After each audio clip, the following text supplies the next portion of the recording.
네, 요즘 사람들은 만나면 이런 질문을 많이 한다고 합니다.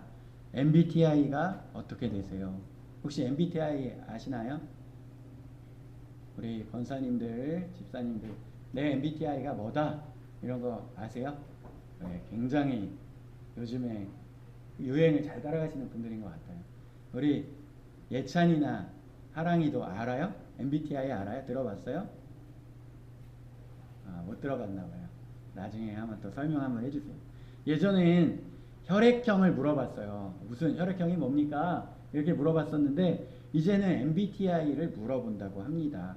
근데 그 중에서요, MBTI를 왜 물어보냐면 뭐 이런 게 있어요. 뭐 J냐, P냐, 또 T냐, F냐 이런 게 있는데 뭐냐면 계획형이냐 아니면 이제 즉흥적으로 무엇을 하느냐. 그래서 이게 성향이 확 나눠진다는 거예요. 그래서 어떤 사람은 무엇을 하더라도 철저하게 계획을 해야 되는데 어떤 사람은 계획을 하지 않고 즉흥적으로 합니다. 그러면 서로 부딪히고 힘들 거 아니에요. 그리고 어떤 사람은 굉장히 이성적이고 논리적인데 어떤 사람은 굉장히 감성적입니다. 그러면 서로 또 힘들잖아요. 그래서 우리가 이러한 것들을 통하여 서로의 또 차이점들을 살펴볼 수 있다고 하는데요. 아주 계획하는 것을 좋아하는 사람이 여행을 가기 몇 달 전부터 일정표를 이렇게 짠다고 해요. 오전 8시에 출발해서 9시에는 휴게소에 도착하고 10시 30분에는 카페에 들렸다가 12시에는 점심을 먹고 오후 2시에는 관광을 하다가 오후 4시에는 간식을 먹고 저녁 6시에는 식사를 하고 이렇게 철저하게 계획을 하고 그 계획표대로 진행이 되어야만 마음이 편하다는 거예요. 이 계획형 사람이. 그런데 이 사람이 다른 사람들과 무리들과 함께 여행을 가게 되면 계속해서 하는 이야기가 있는데 그건 뭐냐? 여러분 지금 우리 5분 늦고 있습니다. 우리가 지금 세워놓은 계획에서 5분 늦고 있어요. 빨리 서두르셔야 됩니다. 뭐 이런 생각을 한다는 거예요. 반면에 피성향인 사람은 코웃음을 치는 거예요. 괜찮아요. 여행은 원래 계획대로 안 되는 게 여행이죠. 이렇게 얘기합니다. 그러면 계획형은 어떻게 돼요? 속에서 천불이 나는 거죠. 그래서 인터넷에 이런 말도 있다고 해요. 이 제2 성향인 사람은 여행을 2번 간다. 한 번은 계획하면서 이미 갔다 왔고 그 다음에 실제로 간다. 이래요. 그래서 이 계획형은요. 엘리베이터가 늦게 와도 다시 계산을 한다고 합니다. 엘리베이터가 다시 올라오는 동안 계단으로 내려가는 것이 더 빠른가? 막 이렇게까지 생각을 한대요. 그리고 이제 공감형과 이성형.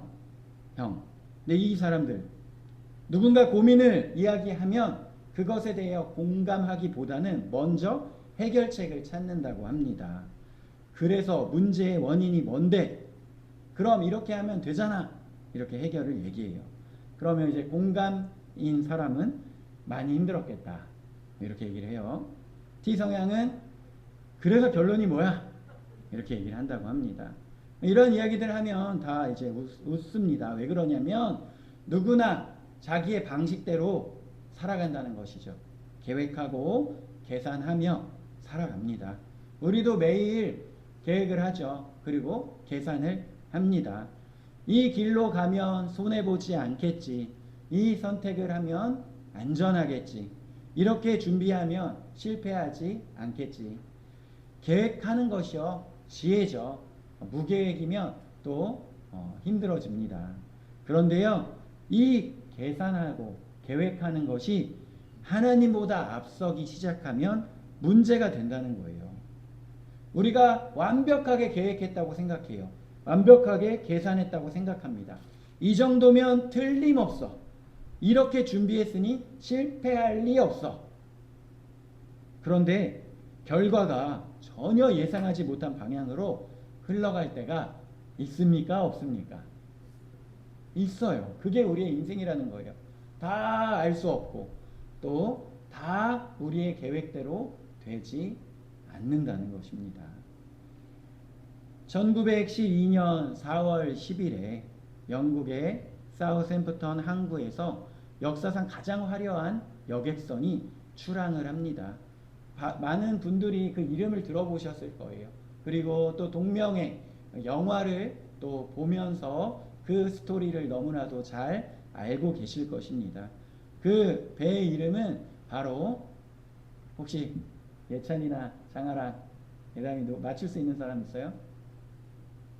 이 정도 알면 굉장히 상식이 뛰어난. 예진이 알고 있어요?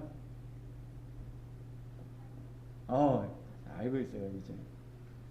이제 엄마 아빠 몰래 벌써 그 영화 봤을 수도 있어요. 잘 관리를 해야 됩니다. 그 배의 이름은 타이타닉호였습니다. 길이가요 269m에 이르는 당시 세계 최대 규모의 여객선이었어요.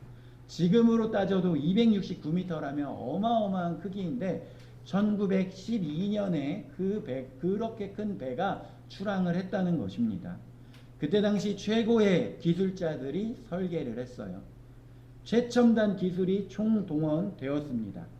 16개의 방수 구획을 만들어서 물이 들어와도 쉽게 가라앉지 않도록 철저하게 설계를 했다고 합니다. 그래서요, 이 배를 만든 사람들이 뭐라고 이야기했는지 아십니까? 아주 담대하게 얘기했습니다. 이 배는 결코 침몰하지 않는다. 그 사람들이 얼마나 많은 돈을 들였는지요, 얼마나 철저한 계산을 했는지요, 얼마나 철저하게 계획을 하고 이 배를 만들었는지요. 그 사람들의 상상으로는 결코 이 배가 침몰하는 것은 상상할 수가 없었다는 거예요. 그래서 당시에 그 신문들도 극찬을 했다고 합니다. 부자들은 이 배에 타는 것을 최고의 자랑으로 여겼대요. 이 배의 1등석에는 세계적인 재벌과 유명 인사들이 앞다투어 탑승을 했다고 합니다. 그리고 이 배 안에 있는 최고급 식당과 연회장, 그리고 수영장, 체육관까지 갖추어져 있었습니다. 사람들은 이 배를 보면서 인간의 기술이 이제는 자연을 극복했다. 어떠한 파도와 풍랑에도 이 배는 침몰하지 않는다. 이렇게 이야기를 했어요. 그런데 이 배가 4월 10일 날 출항을 했잖아요. 그리고 4월 14일 밤 11시 40분에 막루에서 외침이 들려옵니다. 빙산이다. 앞에 빙산이 있다. 급하게 방향을 틀었지만 이미 늦었어요. 빙산이 선체를 길게 긁고 지나갔습니다. 놀라운 것은요, 충돌 직후에만 해도요, 승객들이 심각성을 느끼지 못했다고 합니다. 배가 얼마나 크게 만들어져 있으면 그 진동이 크지 않았대요. 배 안에서는 여전히 파티가 계속되고 있습니다. 음악은 여전히 연주되고 있어요. 어떤 사람들은 객실에서 잠을 자고 있었습니다. 그러나 배 밑에는 이미 구멍이 나서 차가운 바닷물이 엄청난 속도로 밀려들고 있었어요. 타이타닉을 설계했었던 기술자 토머스 앤드루스는 선체를 확인한 다음에 조용히 선장에게 이렇게 말했다고 합니다. 이 배는 곧 침몰합니다. 아이고, 지금 장아랑이랑 예찬이랑 영화 안 봤는데 제가 너무 강력한 스포를 해버렸어요. 이 배가 침몰한다고. 예지도 지금 표정이 안 좋아요. 아이고, 큰일 났네. 재밌는 영화인데. 이 배는 곧 침몰합니다. 아무도 믿지 못했어요. 설마 그럴 리가 있겠습니까? 사람들은요, 이 거대한 배가 침몰하지 않을 거라고 확신했어요. 최신 기술이었습니다. 전문가들의 계산이었어요. 사람들은 그것을 믿었습니다.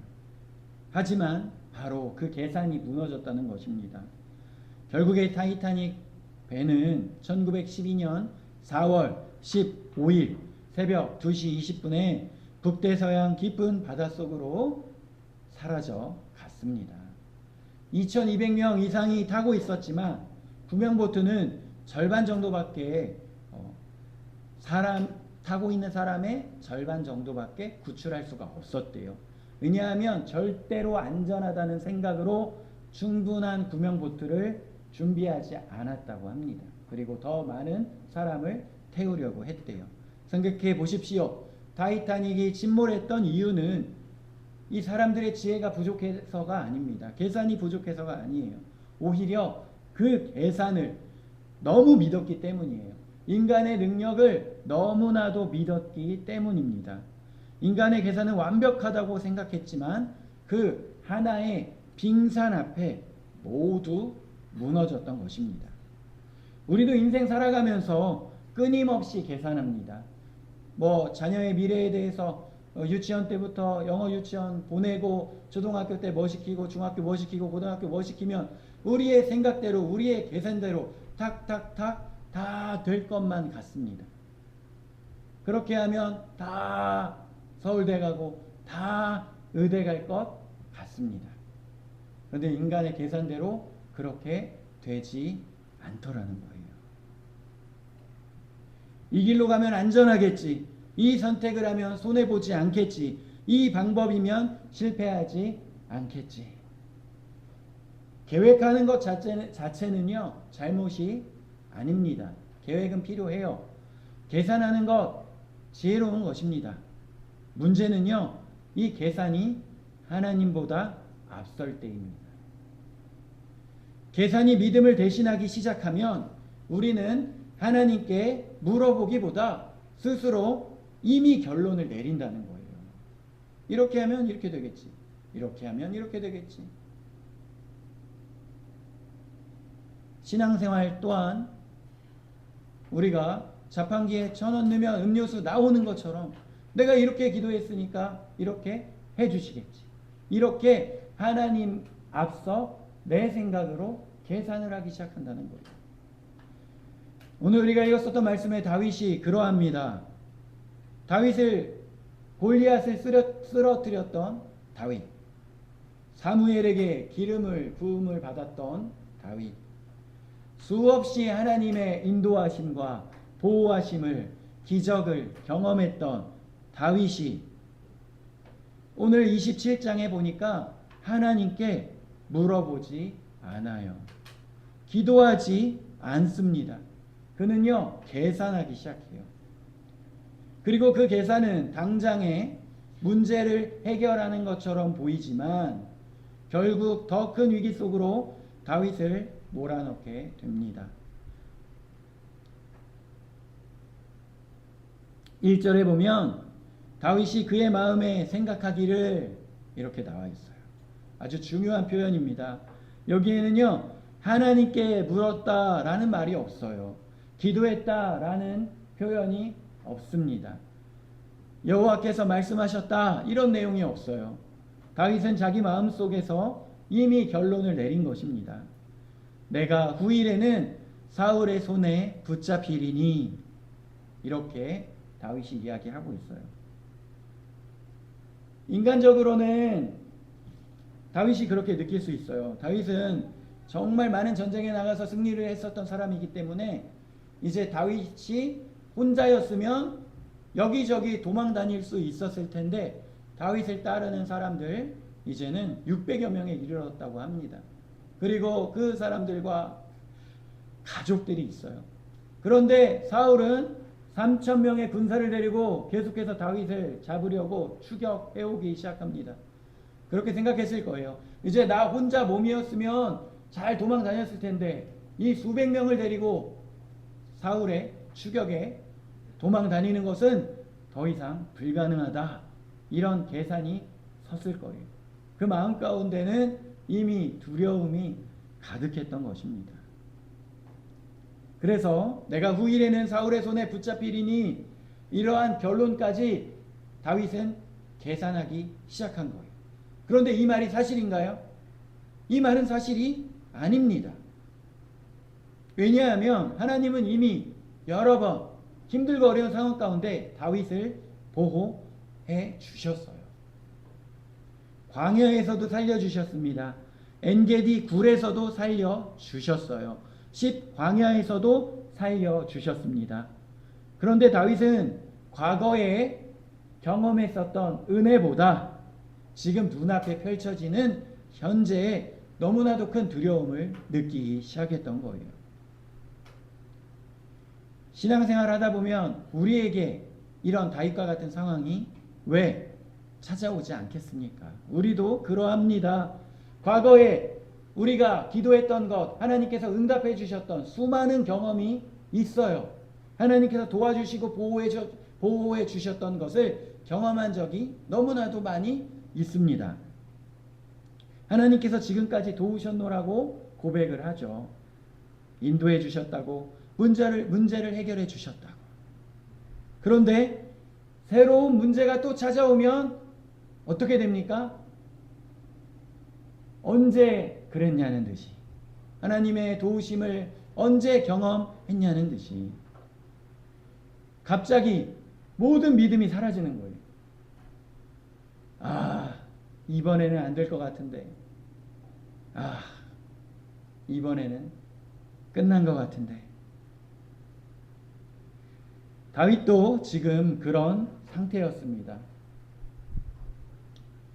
사람은 두려워지면 더 계산하기 시작하는 것 같아요. 이 믿음이라는 것은 우리의 눈을 들어 하나님을 바라보게 만듭니다. 하지만 두려움은 철저하게 우리의 시선을 하나님께로부터 상황으로 이끄는 거예요. 그래서 그 상황을 바라봅니다. 다윗은 생각했어요. 사울이 계속 나를 쫓아온다. 이 광야는 안전하지 않다. 이스라엘 안에는 내 편이 없다. 그러면 블레셋으로 가야겠다. 인간적으로 보면요, 완벽한 계산인 것 같아요. 실제로도 효과는 있었습니다. 이 이스라엘 땅에 있을 때는 사울의 계속되는 추격이 있었는데 도망가서 다른 나라로 도망가니까 그때부터 사울의 추격은 중지가 되었어요. 인간적으로 보면 좀 효과가 있는 계산이었던 것 같이 느껴집니다. 문제가 해결된 것처럼 보였어요. 그러나 이것은 믿음으로 얻은 평안이 아니라 철저한 계산으로 얻은 가짜 평안이었습니다. 이런 것은요, 문제 하나를 해결하는 것처럼 보이지만 또 다른 문제를 만들어내는 것을 우리가 볼 수 있어요. 이제 다윗은 블레셋으로 갑니다. 블레셋은 5개의 도시 국가가 연합하여져 있는 나라였어요. 그 블레셋 중에 하필이면 어디로 가는 줄 아십니까? 가드라는 곳으로 가요. 가드가 어떤 곳입니까? 혹시 아시는 분 계실까요? 예찬이 가드 알아요? 가드?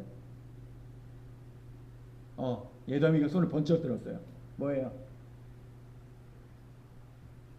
이게 초등학교 저학년들의 특징이에요. 알지는 못하고 일단 손 먼저 드는 게 훌륭합니다. 가드는요, 골리앗의 고향이에요. 골리앗이 누굽니까? 그 블레셋의 용맹한 장군이었는데 그 장군을 죽인 사람이 누구예요? 다윗이에요. 그런데 다윗이 오늘 골리앗의 고향인 가드로 도망간다는 거예요.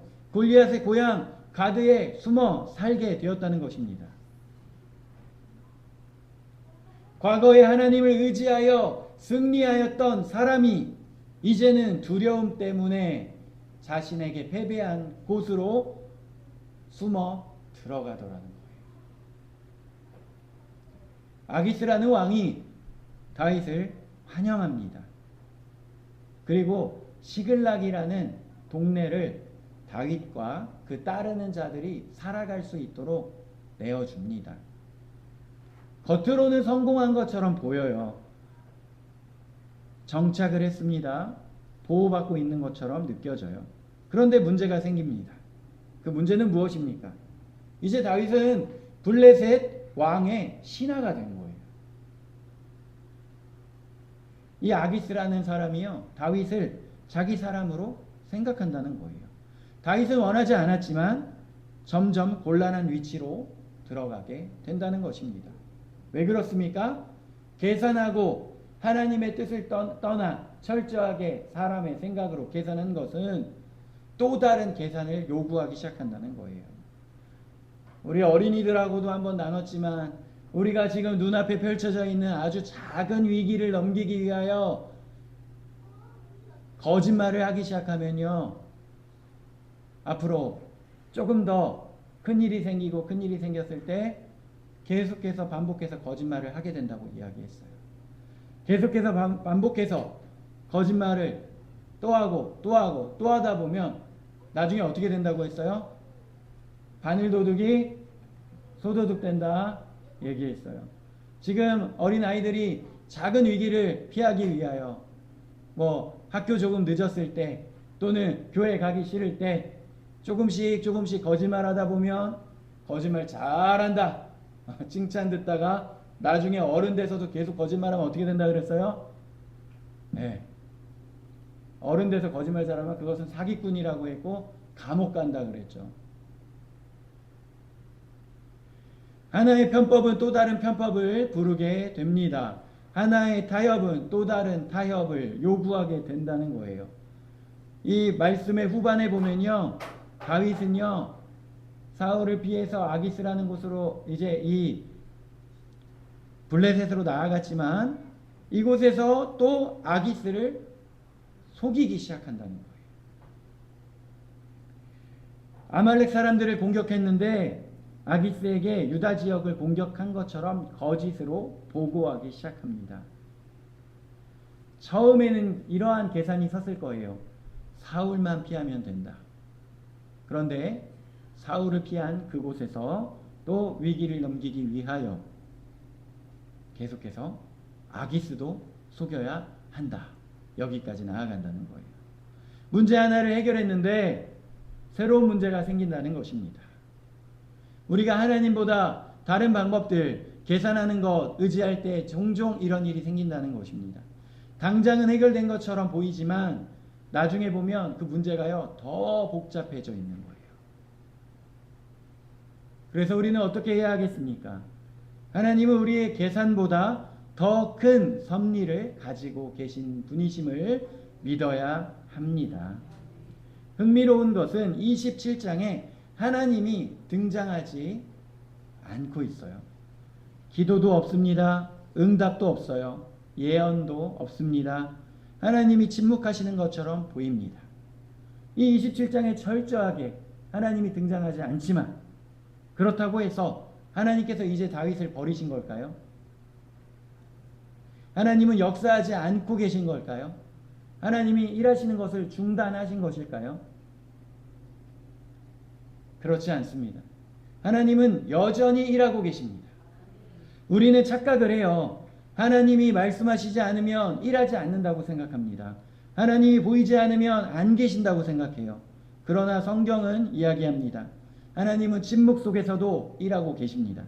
보이지 않는 곳에서도 역사하고 계십니다. 지금 우리가 느끼지 못할지라도 하나님은 우리의 인생 가운데 역사하고 계신다는 거예요. 우리를 강한 팔과 능한 손으로 붙잡고 계신다는 것입니다.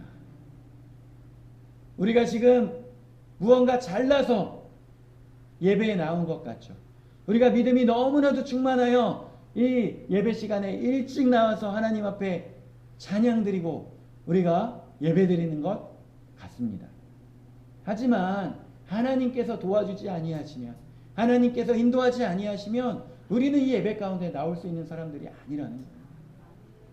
우리가 그것을 당연한 것으로 여기지 않고 그것을 나의 공로로 생각하지 않으며 모든 것이 하나님의 은혜였음을 고백하고 하나님께서 우리가 느끼든 느끼지 못하든 여전히 놀라우신 사랑과 은혜로 역사하고 계신다는 것을 믿으시기 바랍니다.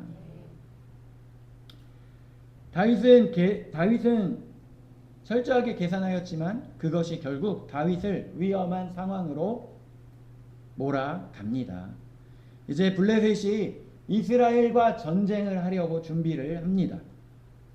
그렇다면 다윗은 이제 선택을 해야 돼요. 블레셋을 따라 이스라엘과 전쟁을 할 것인가? 아니면 블레셋을 배신할 것인가? 어느 쪽을 선택해도 위기예요. 완전히 막다른 골목입니다. 똑똑하다고 생각했었던 자기 자신의 그 계산에 자기 자신이 함정에 빠져버린 거예요. 그런데 너무나도 감사하게 이 막다른 골목 가운데 하나님이 다윗을 불쌍히 여겨 주십니다. 하나님이 개입하십니다. 이 블레셋 장군들이요, 다윗을 믿지 않아요. 아니, 우리가 이렇게 전쟁에 나가다가 앞에는 이스라엘 사람들이 있는데 뒤에서 다윗이 우리를 공격하면 어떡합니까? 우리는 다윗이 함께 출정하면 전쟁 못합니다 하면서 블레셋 장군들이 이 전쟁에서 다윗을 배제시키기를 강력하게 원하는 거예요. 그래서 다윗은 결국 전쟁에서 제외됩니다. 빠져나온 거예요. 누가 구했습니까? 다윗의 지혜입니까? 다윗의 전략입니까? 아닙니다. 하나님의 섭리인 것입니다. 다윗은 자기의 계산으로 블레셋으로 들어갔죠. 그러나 블레셋에서 나오게 된 것은 하나님의 섭리였습니다. 인생을 돌아보면 우리도 그러한 장면이 얼마나 많이 있습니까? 내가 잘해서 여기까지 왔다 라고 생각했는데 나중에 보면 와, 그때 한 끗 차이로 하나님께서 도와주시지 않았다면 큰일 날 뻔했다. 하나님께서 막아주시지 않았으면 큰일 날 뻔했다.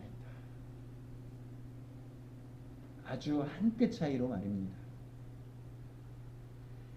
실패할 뻔한 것 막아주시고 망할 뻔한 것 막아주시고 넘어질 뻔한 것을 붙들어 주셨던 그 수많은 장면들을 기억해 보시기 바랍니다. 신앙은 계산이 아니라 신뢰입니다. 믿음이라는 것은 계산을 아예 안 하는 것이 아니고요. 계산보다 하나님을 더 신뢰하는 거예요.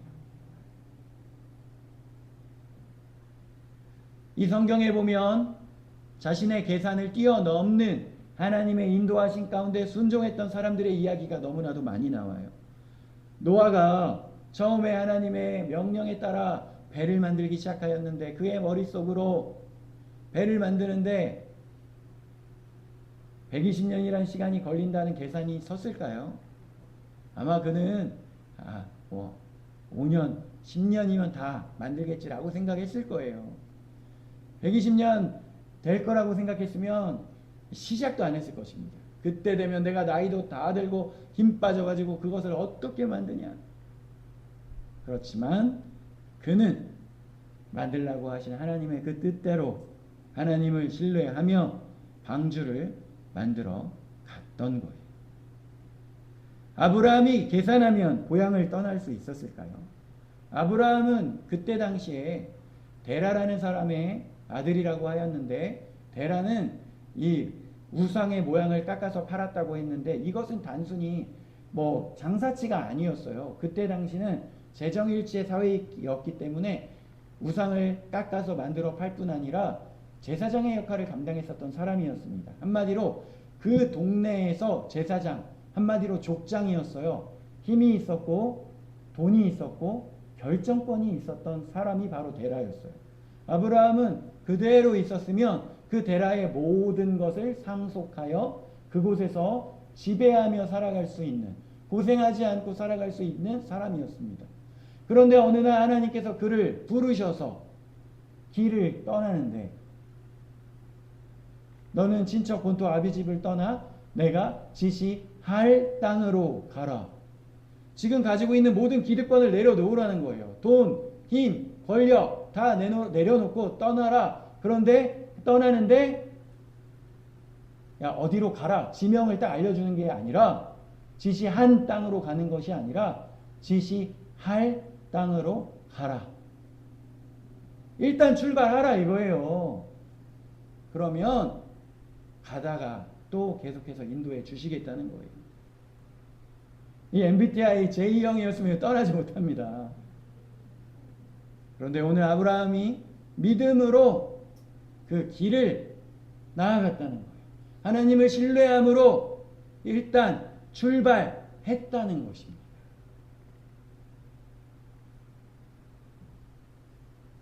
모세가 철저하게 계산했다면 떠날 수 있었겠습니까? 홍해 앞으로 나아갈 수 있었겠습니까? 모세는 이 애굽의 군사들의 강력함을 누구보다도 더 잘 아는 사람이었어요. 하지만 하나님께서 인도하여 주셔서 10가지 재앙을 통하여 애굽이 큰 타격을 입고 이제 떠나가게 되었는데, 그 뒤로 갑자기 정신을 차린 애굽의 군사들의 추격이 시작됩니다. 그리고 눈앞에는 홍해바다가 가로막고 있어요. 이쯤 되면 모세가 머리가 진짜 잘 돌아갔다면, 계산을 철저하게 했다면 어떻게 해야 합니까? 이제는 항복해야 됩니다. 이 떠나기 전에 그 사람들한테 다 보물 달라고 해가지고 갖고 나왔잖아요. 이거 다시 다 돌려줄 테니 우리를 용서해 달라고 항복을 했어야 합니다. 하지만 하나님을 신뢰함으로 홍해바다 앞으로 나아갔던 거예요. 그때 역사가 일어나는 것입니다. 홍해바다가 갈라지고 마른 땅을 걸어가듯이 이스라엘 백성들은 구원의 길로 나아갔던 거예요. 베드로가 계산 철저하게 했다면 물 위를 걸어갈 수 있었겠습니까? 그는 누구보다도 베테랑 어부였어요. 이 배의 풍랑과 또 이 파도의 높이를 너무나도 잘 알고 있었던 사람이었습니다. 하지만 그가 그 물 위를 걸어갈 수 있었던 것은 자신의 경험으로 이 물의 파도의 높이 이러한 것들을 계산한 것이 아니라 물 위를 걸어오시는 예수님께 자신의 눈에 초점을 맞추었기 때문에 그는 물 위를 잠시나마 걸어갈 수 있었던 거예요. 믿음이라는 것은 현실을 완전히 무시하라는 이야기가 아닙니다. 하나님은 그 현실보다 크시다 라고 하며 믿음의 눈으로 하나님을 바라보는 것입니다. 오늘 다윗은 철저하게 실패한 모습을 우리에게 보여줍니다. 하지만 하나님은 그러한 다윗조차 버리지 않으십니다. 이것이 은혜입니다. 우리는 다윗보다 더 자주 계산합니다. 더 자주 두려워합니다. 더 자주 하나님보다 현실을 바라봅니다. 그런데 하나님께서는 다윗에게 그러하셨던 것처럼 우리를 포기하지 않으십니다. 우리의 계산이 틀려도 하나님의 섭리는 틀리지 않습니다. 우리의 길이 꼬여도 하나님의 계획은 꼬이지 않습니다. 우리의 손은 실수해도 하나님의 손은 실수하지 않으십니다. 사무엘상 27장의 다윗은 믿음의 거인이 아니라 두려워하는 한 사람이었어요. 그래서 계산했습니다. 계획했습니다. 도망쳤습니다. 그리고는 결국 스스로 해결할 수 없는 문제에 빠졌습니다. 그런데 하나님은 그러한 다윗을 버리지 않으셨습니다. 다윗의 계산보다 더 큰 섭리로 역사하셨습니다. 오늘 우리도 마찬가지라는 거예요. 혹시 지금 계산만 하고 있지는 않습니까? 머리로는 답을 찾았는데 마음에는 평안이 없으십니까? 앞이 보이지 않아 두려우십니까? 그렇다면 다윗처럼 계산만 하고 있는 것이 아니라 하나님께 묻기를 바랍니다. 우리의 계산은 실패할 수 있지만 하나님의 섭리는 실패하지 않는 것을 믿으시며, 우리의 계획은 무너질 수 있지만 하나님의 뜻은 반드시 이루어진다는 것을 믿으시기 바랍니다. 신앙은 계산의 문제가 아니라 신뢰의 문제입니다. 그래서 우리가 이렇게 기도하며 나아가길 원합니다. 주님, 저의 계산보다 주님의 섭리를 믿겠습니다. 이 고백이 오늘 우리의 고백이 되기를 주님의 이름으로 축원드립니다. 기도드리겠습니다. 하나님 아버지 감사합니다. 그 용맹하고 하나님의 뜻에 충만하였던 다윗조차 넘어지며 무너지며 두려움 가운데 빠져 계산하며 또 더 큰 문제로 빠졌던 것을 봅니다. 하지만 하나님의 놀라우신 사랑과 은혜로 그 문제를 해결하여 주심에 우리도 그것을 바라보며 우리의 어리석음 가운데 더 큰 문제로 계속해서 나아가는 것이 아니라 하나님의 도우심을 구하며 하나님의 은혜를 구하며 하나님을 의지하며 나아가는 우리들의 인생 되도록 주여 인도하여 주시고 하나님 함께하여 주옵소서. 감사합니다. 예수 그리스도의 이름으로 기도드립니다. 아멘.